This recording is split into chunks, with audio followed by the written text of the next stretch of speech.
ce que sont réellement les femmes. Otep à tous.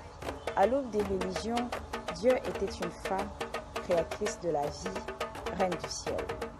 Elle a été adorée par plusieurs peuples depuis le début de la période néolithique jusqu'à la fermeture de ce dernier temple, environ 500 ans après Jésus-Christ.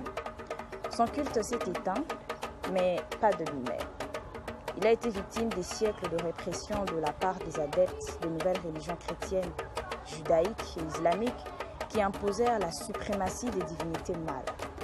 C'est de ces nouvelles religions que nous viennent le prétendu mythe de la création d'Adam et Ève et de la fable du paradis perdu.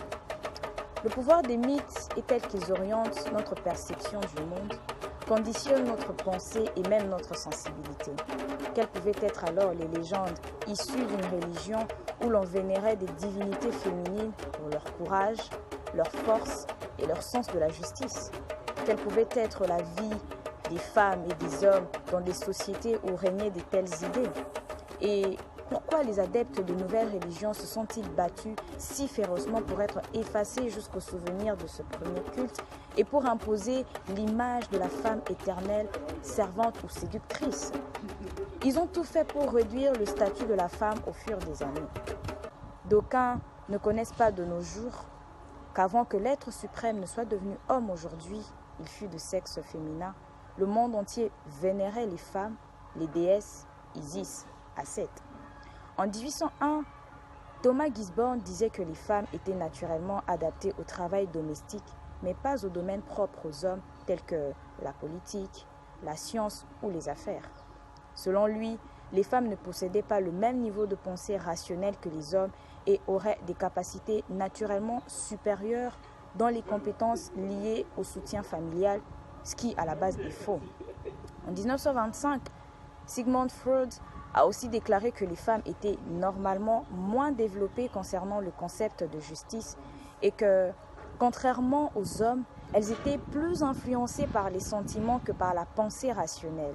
Il avait tout faux, car en Égypte, c'est nous qui faisions la loi dans les administrations judiciaires.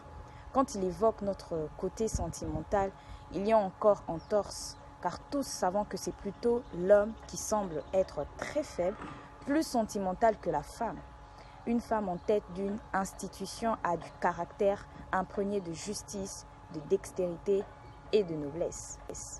C'est une femme, comme ça le serait pour un homme, qui sait où elle va, qui sait fixer un but et qui se bat pour l'atteindre. Une femme qui assume et qui sait ce qu'elle veut. Certaines sources attestent que les pyramides égyptiennes, un chef-d'œuvre, traversant le siècle, furent conçues par des femmes savantes de l'époque. Il s'y est de relever que, d'après certaines sources qui vont à l'encontre de la Bible, c'est l'homme qui serait créé pour la femme, et non le contraire, car à l'époque, Dieu était une femme. Ce qui pourrait vous étonner davantage, c'est de savoir que la première créature humaine sur Terre était une femme et non pas un homme.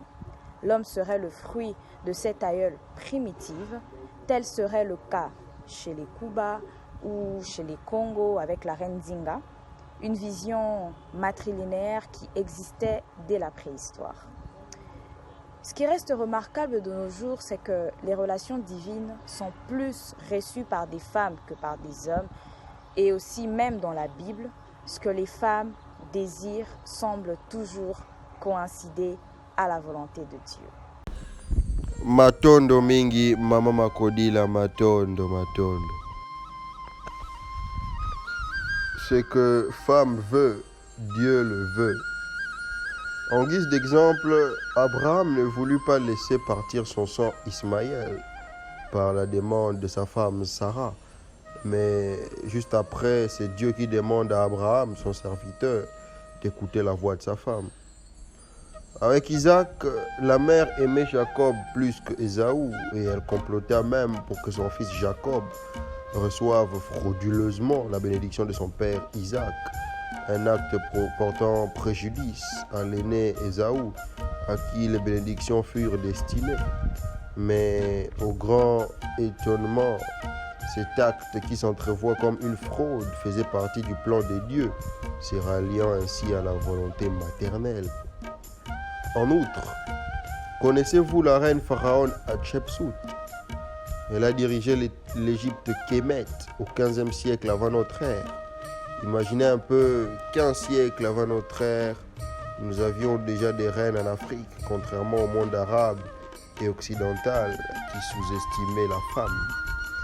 Hatshepsut était une reine intrépide qui a laissé son empreinte sur l'Égypte antique et qui n'hésitait pas à se rendre elle-même sur le champ de bataille. Il s'est de relever que le premier ministre du premier roi de la terre, le pharaon Narmer, était une femme. Connaissez-vous la reine Nzinga, la reine du Ndongo et du Matamba, devenue le territoire angolais aujourd'hui? Nzinga ne fut pas femme d'un roi, mais reine. Elle dirigeait les hommes au combat. En Afrique, les femmes ou la femme a depuis longtemps toujours été considérée. C'est l'Afrique qui doit enseigner à d'autres continents comment traiter les femmes, pas le contraire. Et ça m'étonne quand les Occidentaux viennent nous dire, à nous autres Africains, comment faire pour mettre la femme à l'aise, comment faire pour le placer en société, etc. Quand bien même nous avions déjà des femmes qui dirigeaient des hommes dans la préhistoire. Quoi ? Ils veulent volontairement ignorer notre grand statut du plus ancien et plus grand civilisateur du monde. Connaissez-vous la reine Pokou, la reine fondatrice du peuple qui se trouve aujourd'hui en Côte d'Ivoire, dénommée les Baoulés? Les exemples sont légion. Évoquons le vaudou, une religion africaine où il y a des prêtresses et non des prêtres. Donc ce sont les femmes qui dirigent les cultes. Toutes les personnes qui cherchent à rendre l'homme supérieur à la femme sont à côté de la vérité. Elles n'ont pas la conscience de la conscience. Pourquoi chercher l'égalité? Chacun est fort dans son domaine. La femme est complémentaire à l'homme, tout comme l'homme est complémentaire à la femme. C'est comme chercher l'égalité entre un attaquant et un défenseur. À chacun son rôle.